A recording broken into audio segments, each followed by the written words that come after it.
Welcome back, everyone. We are now moving on to a panel of lightning talks. We have things scheduled pretty tightly. I will be keeping time on a timer in front of me. Uh, I will call time and cut you off at 5.5 to 6 minutes if you start to exceed that. So I really don't want to have to cut you off. I'm sure your presentations are great, but please, please, please, let's try to keep the time. And our first speaker is going to be Dr. Donna Miranda Begay, presenting on California Tribal GIS. Yes, can you see my screen? Yes. Yep. Okay, great. Well, I'll say in my language, my introduction, Tangwang Naang, Donna Miranda Begay, Tabatalabo Ki, Navajo Ki, Halaki, Lake Shabella, Idiana. So I just described who I am and my tribes, and there's my introduction slide there. Also, thank you for the opportunity to talk with folks, and I've been enjoying the presentations today. Very good, and I jumped on another conference call at noon with the California Natural Resource Agency, in which they talked about tribal ecological knowledge. And it's interesting because the three speakers that we're talking today actually talked about utilizing GIS or having the need to have more GIS in their area. So yeah, I'm with the Tabatalabo tribe, located here in Kern Valley. It's about an hour northeast of Bakersfield. And I'm a cultural practitioner and researcher with my tribe. I have my educations in transformational leadership and organizational behavior, and about 28 years working with the state. I'm retired, but I decided to launch a new nonprofit, and I've worked a lot with many tribes within California and a couple of them throughout the U.S. and First Nations up in Canada. So with that, let's see if I can move my slide. Yeah, there we go. So the purpose of the new nonprofit, it's called California GIS. It's using GIS to assist with the protection of cultural landscapes and also addressing natural resource management issues. I'm assisting Native American tribes with improved GIS knowledge build. And I'm also on the board for the California Geographical Information Association. And so I've been very fortunate to be able to network with some of the expertise that we have within that organization and kind of pull together connections with them and some of the tribes as I've been starting this nonprofit. So anyway, right now I'm in the organizational build strategy, looking at funding opportunities, developing my federal level nonprofit opportunities, and then I'm looking at the state of California's nonprofit process. So getting that launched, my website, of course, is www.catribalgis.org. Actually, there's a .org behind that.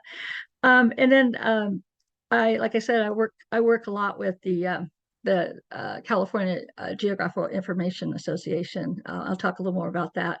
But working with tribes regarding GIS, there's certainly a need out there. I have my first case was a tribe up north, the Kungkau tribe, needing to maybe utilize the ground penetrating radar technology to clearly update their historic tribal cemetery.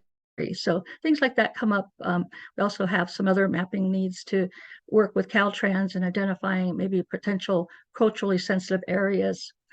Okay, and the next one on information sharing, like I said, on November 15th, I also, with our organization, we provided input to the California Water Commission. They're doing drought strategy reports, and they're including tribal input in this process. But I also promoted the use of including more mapping information within their reports, especially in regards to tribal lands. November 30th, I just want to invite folks that we have the CGIA is hosting the uses of GIS by tribes in California. It's a free webinar, and we have some presentations there on utilizing tribal maps and tribal data sovereignty discussions and access to GIS resources for California tribes. And again, like today, I went to the California Natural Resources speaker series, and there's a web link there. I can make this particular PowerPoint available, so you can click on these links or maybe copy and paste some of these web sites into the chat. Let's see what else. Oh, so there's my website there, the CaliforniaTribalGIS.org. And again, when you go to the site, there are two forms that folks can fill out if they like, especially if you're a California Native American tribe representative, either federally or non-federally recognized. You can request GIS related assistance. We don't really have the funding at this time, but we're pulling together some of the needs out there, which is out there. Also, we might be able to currently assist with some networking with the tribes on any kind of GIS related issues they might have. And then secondly, there's another potential form or involvement ability there. If you would like, you don't have to be tribal in this case. If you'd like to participate as a volunteer or suggestions for the website or information sharing, please feel free to fill out the second form, which is available to provide support. So just kind of wanted to update you on that. And there's my contact. Again, I'm the CEO for the nonprofit. There's my numbers. You can get a hold of me, email. And again, happy Native American Heritage Month, which is in November. And there's a lot of activities going on in the tribal nations in California. And I just want to thank you again for the opportunity to speak before you. And again, great presentations today. I look forward to tomorrow's conference as well. Thank you. Tawoo. Thank you so much, Dr. Donna Miranda Begay. Next, we have Cressida Chor, who's presenting on spatial distribution of urban agriculture in the San Francisco East Bay.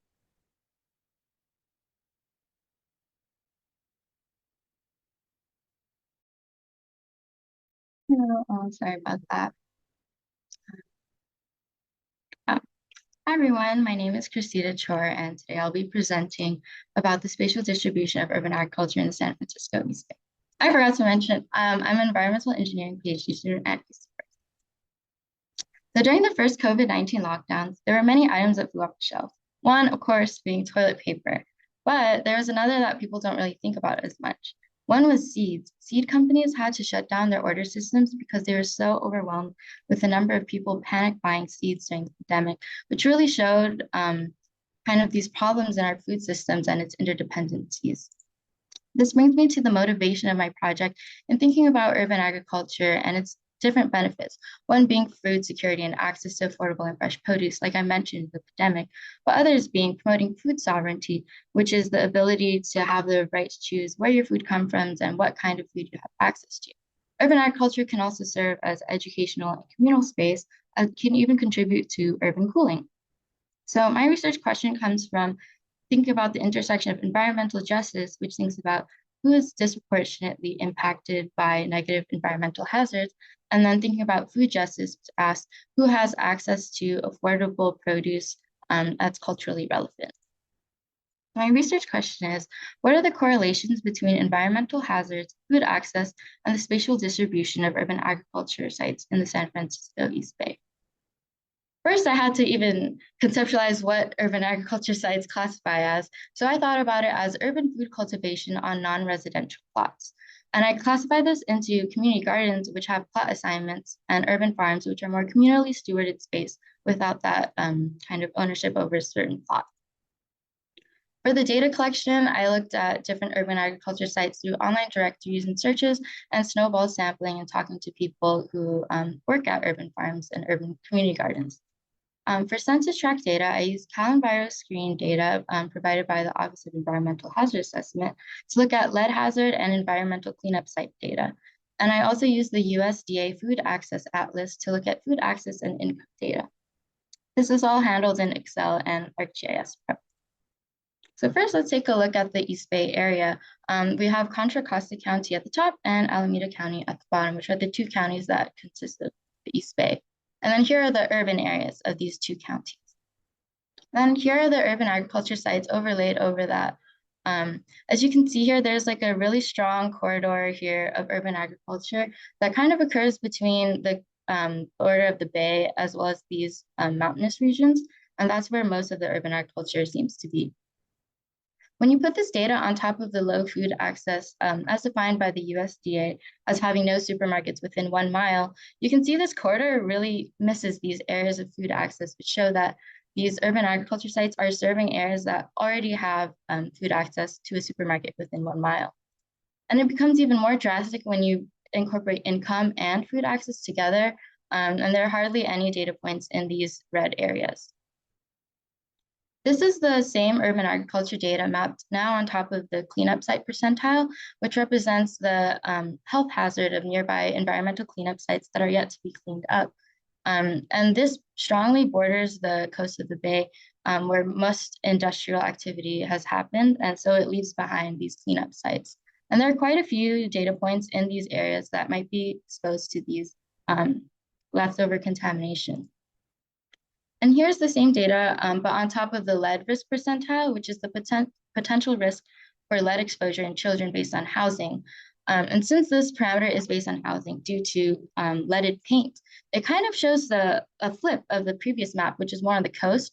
This is more inland, probably because these are more residential areas where is just in general more housing.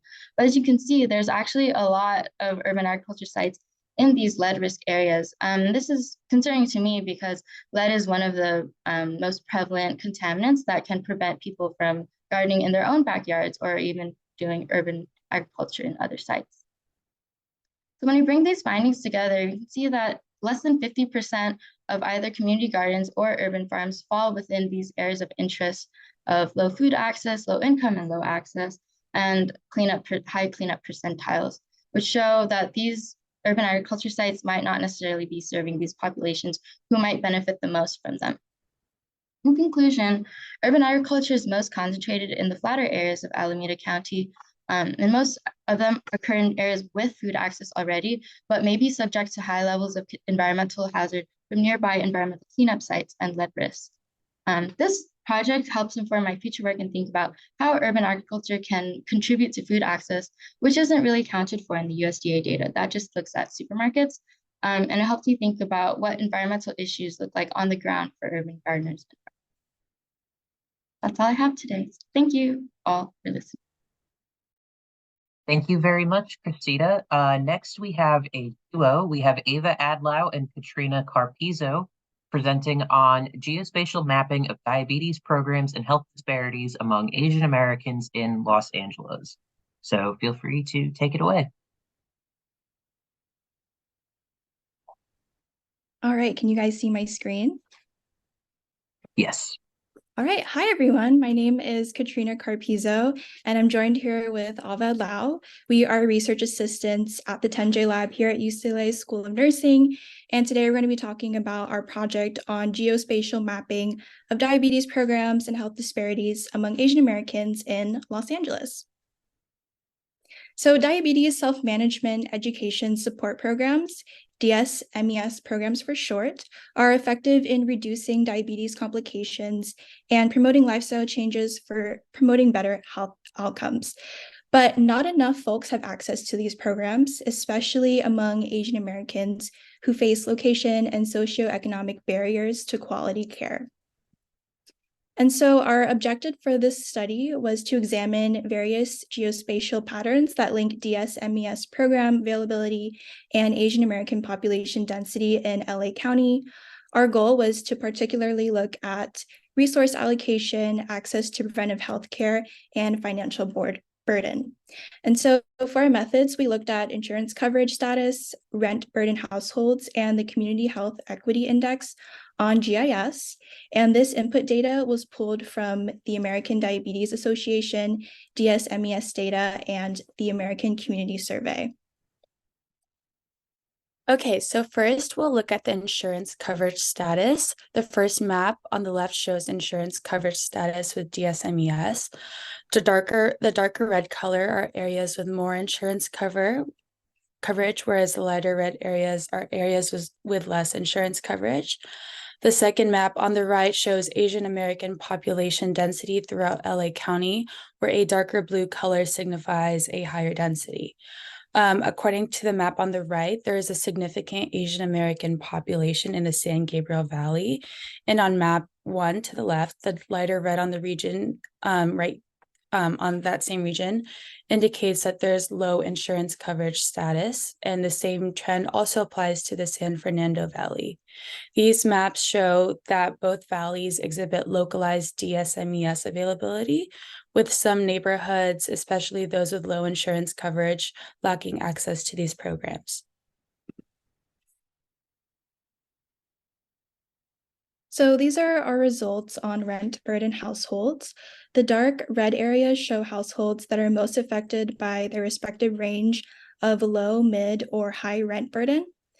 For example, a high rent burden significantly affected Central LA and San Fernando Valley households, but DSMES programs were notably scarce in Southern San Fernando Valley.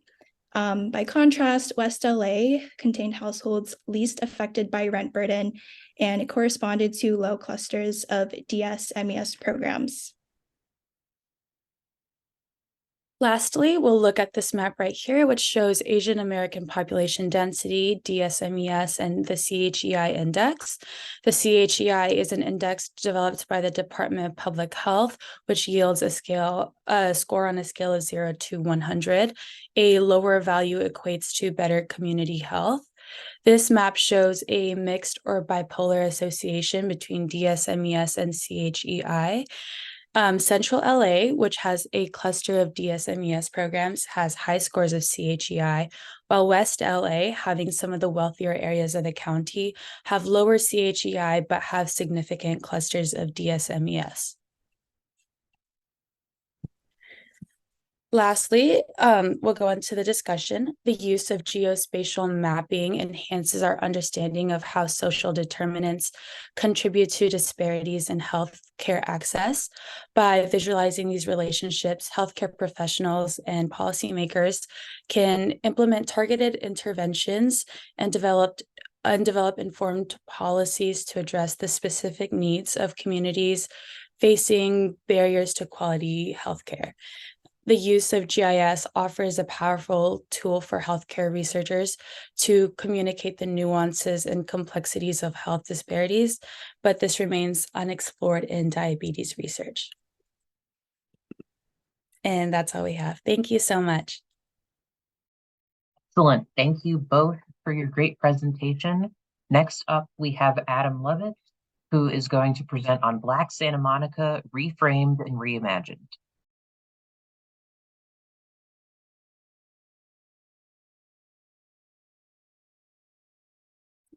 Yes, thank you. Let me just share my screen.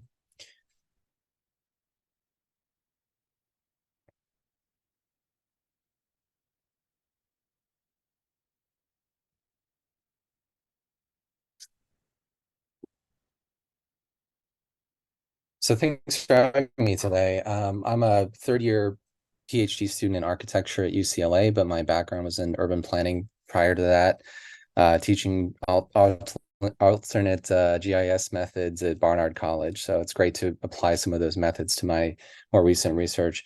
And this was really a very collaborative project. It initially began really as a urban humanities initiative project here at UCLA.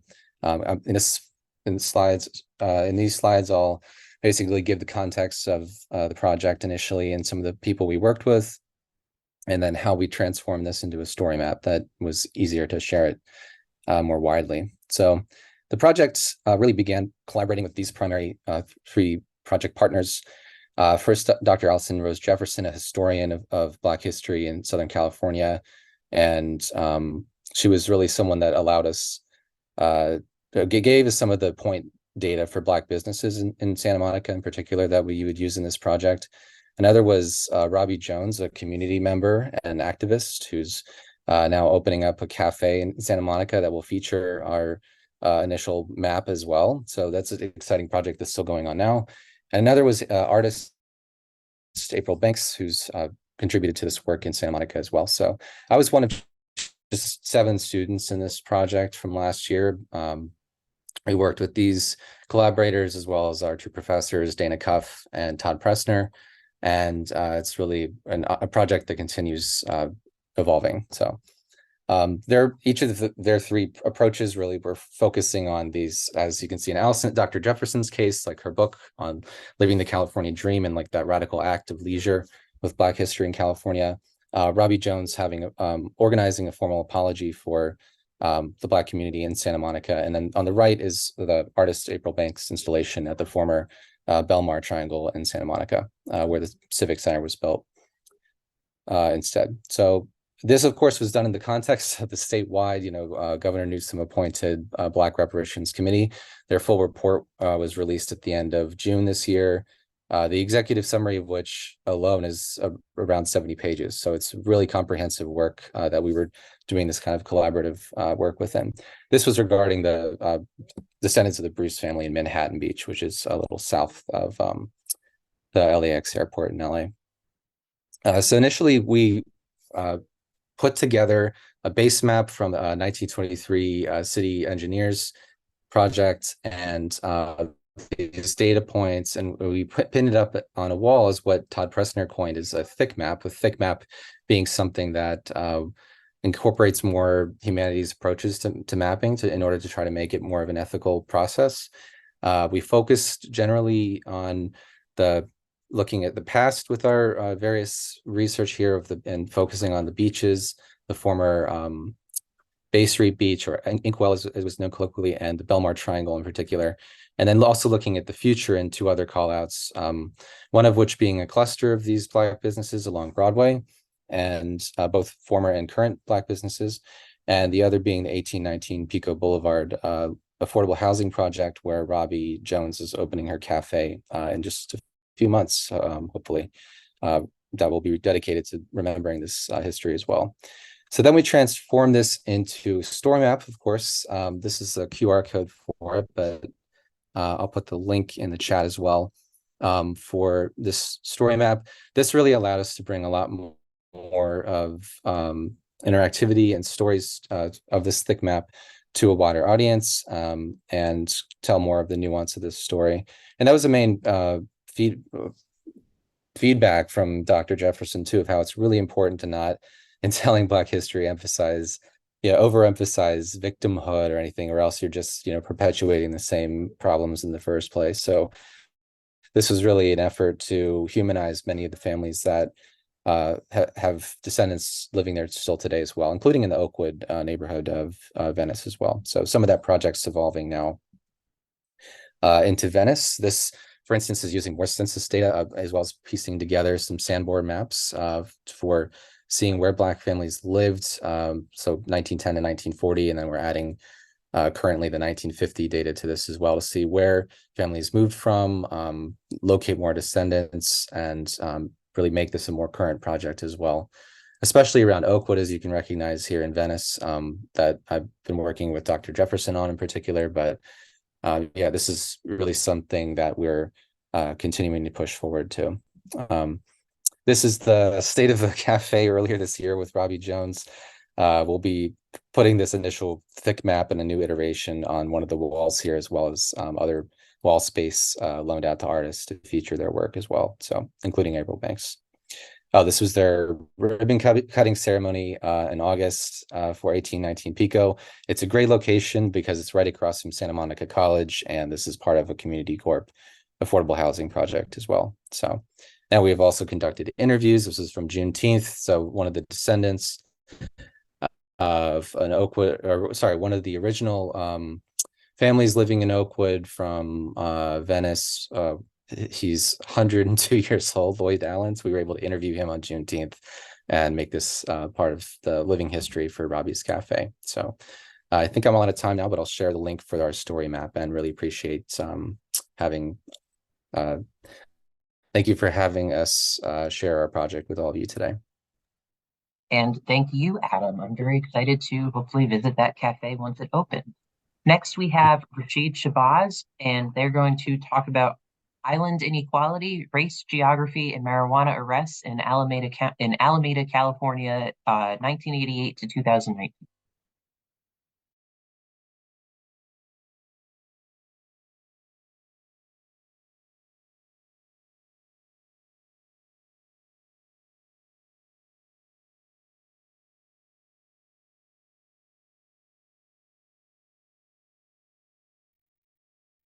Hi, good afternoon.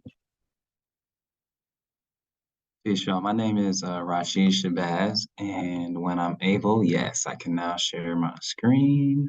Awesome. I'll be talking about this mapping project of marijuana arrest in the city of Alameda, California. All right, there we go.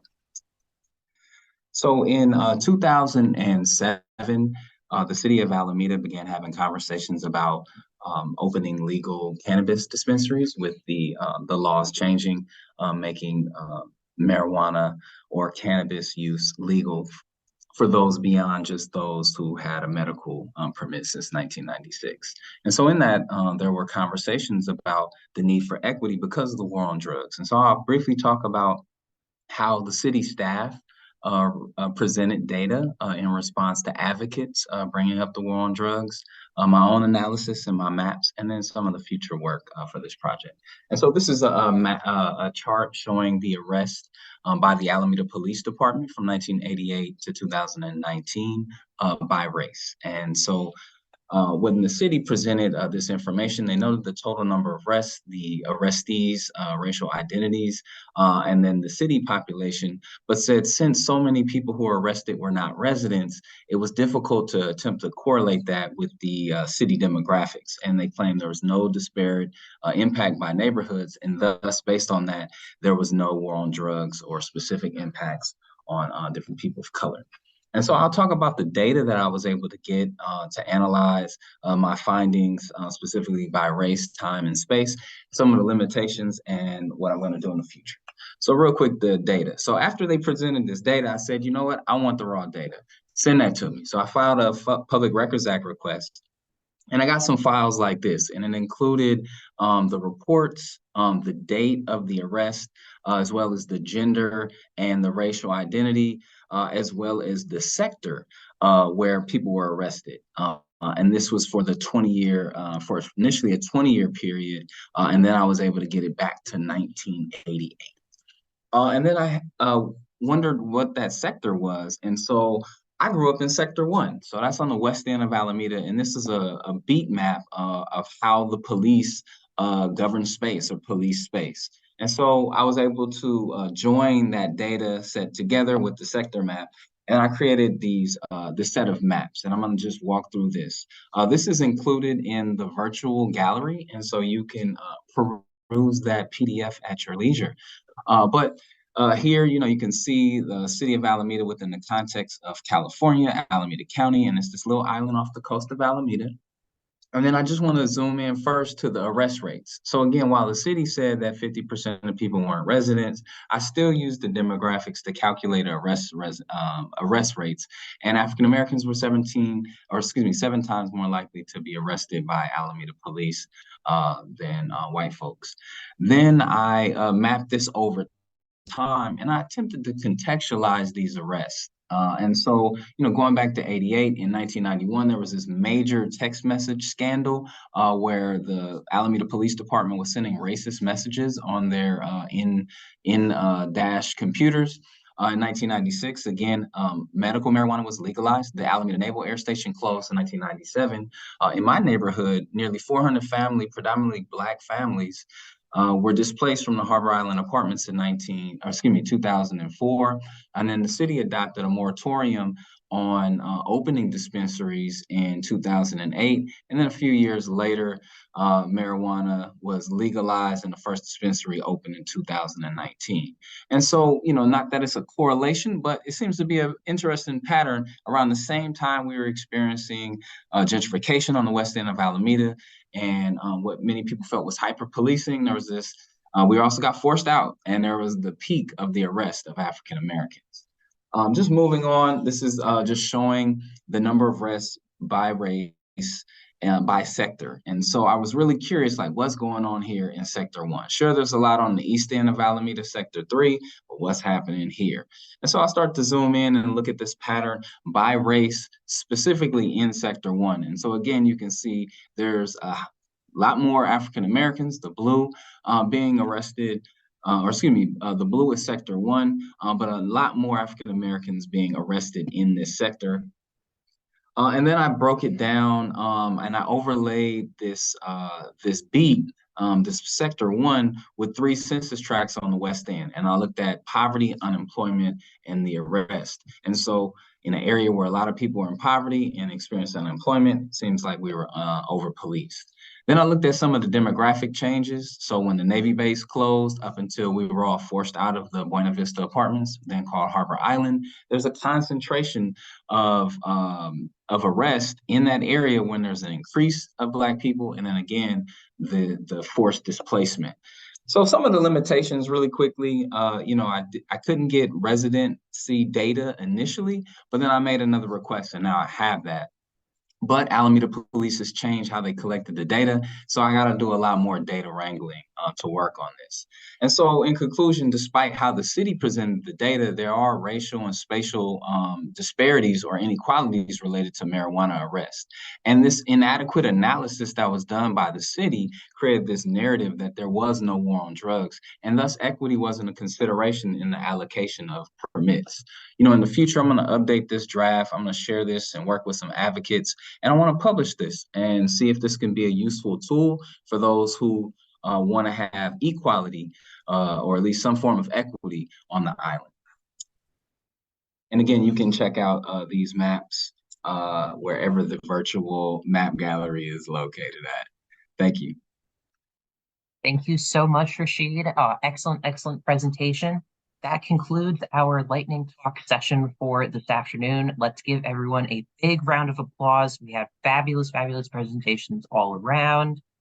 And now we are going to go on a short break until 3:20, so about 19 minutes from now, to have our final pair of talks this afternoon.